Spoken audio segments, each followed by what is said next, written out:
NEET தேர்வு விவகாரம் குறித்து தைரியம் இருந்தால் எதிர்க்கட்சித் தலைவர் எடப்பாடி பழனிசாமி சட்டசபையில் பேசட்டும் என்று அமைச்சர் துரைமுருகன் கூறியுள்ளார். வேலூர் மாவட்டம் சேவூரில் 6.32 கோடி ரூபாய் மதிப்பீட்டில் காங்கேயநல்லூர் அம்முண்டி வரை கால்வாயை தூர்வாரும் பணி நிறைவு பெற்று பயன்பாட்டிற்கு கொண்டுவரும் நிகழ்ச்சி நடைபெற்றது. இதில் அமைச்சர் துரைமுருகன் கால்வாயை திறந்து வைத்து பேசுகையில், தமிழகத்தில் தொழிலாளர் பிரச்சினை இல்லாவிட்டாலும் 8 கூட்டுறவு சர்க்கரை ஆலைகள் தமிழகத்தில் மூடியே கிடக்கின்றன. ஆனால் காட்பாடி கூட்டுறவு சர்க்கரை ஆலையை மட்டும் என் திறமையால் இயக்கச் செய்துள்ளேன் என்று கூறியுள்ளார். அத்துடன் கர்நாடக அரசு மேகதாது அணைக்கு திட்ட மதிப்பீடு தயாரிக்க மத்திய அரசிடம் பணம் செலுத்தியது. அதனாலேயே அதை தயாரித்து வழங்கியுள்ளனர். அதனால் தமிழகத்திற்கு எந்த பாதிப்பும் கிடையாது.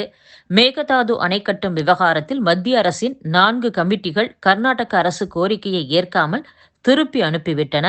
சுற்றுச்சூழல் துறை, மத்திய நீர்வளத்துறை அனுமதி வழங்கவில்லை.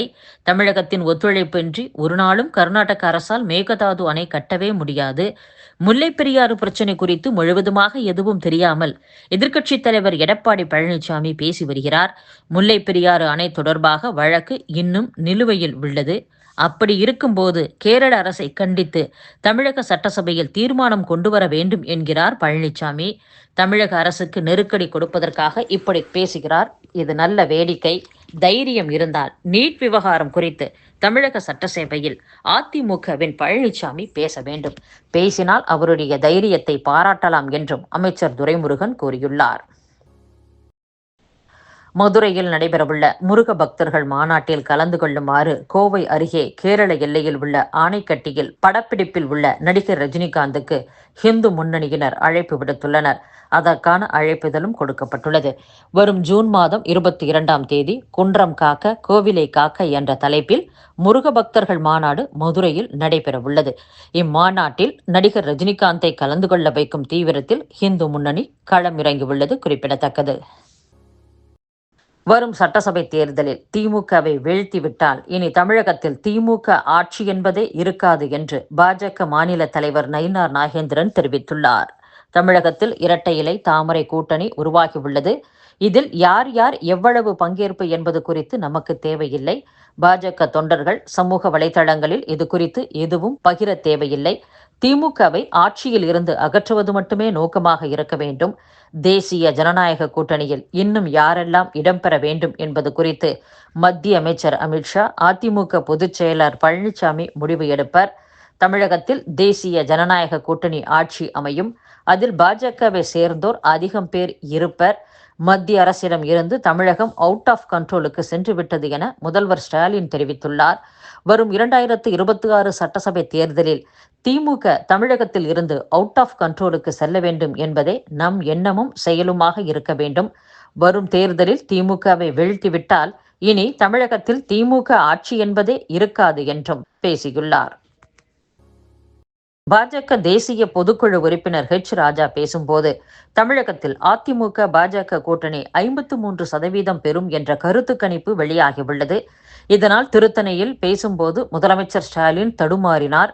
டாஸ்மாக் ஊழல் நடக்கவில்லை என்றால் 20 நாட்களில் வழக்கை முடியுங்கள் என சொல்லி அதற்கு திமுக ஒத்துழைப்பு அளித்திருக்கலாம். அதை விடுத்து இழுத்தடிப்பது என்பது செய்த ஊழல் வெளிவந்துவிடும் என்ற பயம்தான் என்றும் ராஜா பேசியுள்ளார். என் அனைத்து செயல்பாடுகளையும் உளவு பார்க்கின்றனர், என் போனையும் ஒட்டு கேட்கின்றனர் என்று நாம் தமிழர் கட்சியின் தலைமை ஒருங்கிணைப்பாளர் சீமான் தெரிவித்துள்ளார். அத்துடன் மத்திய கூட்டணி அரசில் இருந்துவிட்டு தன்னாட்சி பேசலாமா? ஹிந்தியை திணித்தது காங்கிரஸ் அரசு, அதை எதிர்த்து போராடியது தமிழன். மீண்டும் அரசியல் பதவிக்காக ஹிந்தியை திணித்தவர்களுடன் கூட்டணி அமைத்தனர். மாநில உரிமைகளை பறித்தது காங்கிரஸ். அப்போது காங்கிரசுடன் ஆட்சியில் இருந்தது.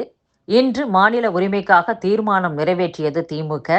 நீட் தேர்வு, முல்லைப்பெரியாறு பிரச்சினை, காவிரி பிரச்சினை என அனைத்திற்கும் நீதிமன்றம் முடிவெடுக்கும் என்றால் நாடாளுமன்றம், சட்டமன்றம் எதற்கு என முதலில் கேட்டது நான் தான். தற்போது அதை பாஜகவினர் வக்ஃப் சட்டத்திற்கு எடுத்துக்கொள்கின்றனர் என்றும் சீமான் பேசியுள்ளார்.